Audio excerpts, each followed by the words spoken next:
Je ne sais pas si vous réalisez à quel point la tâche est compliquée. Ah si. J'arrive franchement, dans un système de santé où on a laissé l'hôpital progressivement se dégrader. Et effectivement, la situation est assez problématique aujourd'hui.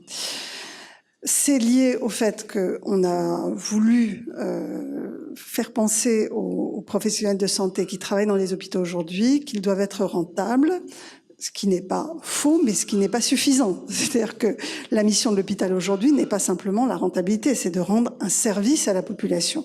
Or, l'hôpital fait de la formation, l'hôpital reçoit les personnes les plus fragiles. Voilà, l'hôpital a des missions lourdes. Et l'hôpital doit être accessible à tous, sur tout le territoire, parce que c'est souvent, du fait de ces déserts médicaux, la première porte d'entrée vers la santé. Donc, le défi est immense. Je pense qu'il faut garder un maillage territorial important parce que les Français en ont besoin aujourd'hui, mais il faut clairement aller vers une gradation des soins. C'est-à-dire qu'on ne va pas faire toutes les activités dans tous les hôpitaux de proximité.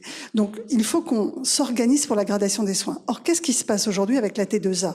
La T2A fait que vous devez garder vos malades pour faire de l'activité. Donc, vous n'avez jamais aucun incitatif à transférer un malade pour une meilleure prise en charge, pour qu'il ait accès à un plateau technique, etc., de haute qualité. Donc, ça n'est pas vertueux.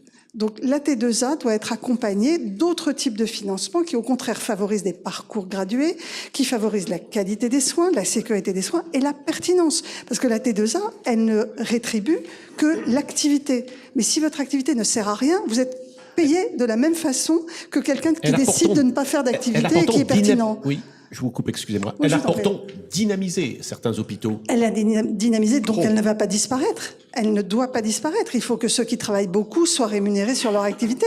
Mais par ailleurs, il faut aussi que ceux qui disent, par exemple, « Non, madame, je n'ai pas besoin de vous opérer parce que votre genou peut encore tenir 10 ans », eh bien, il faut que celui-ci, il soit aussi récompensé par le fait qu'il dise à une patiente « Je n'ai pas besoin de vous opérer ». Alors vous commencez par quoi, madame, vous commencez par quoi dans cette réforme de la T2A? Quelle est la prochaine étape?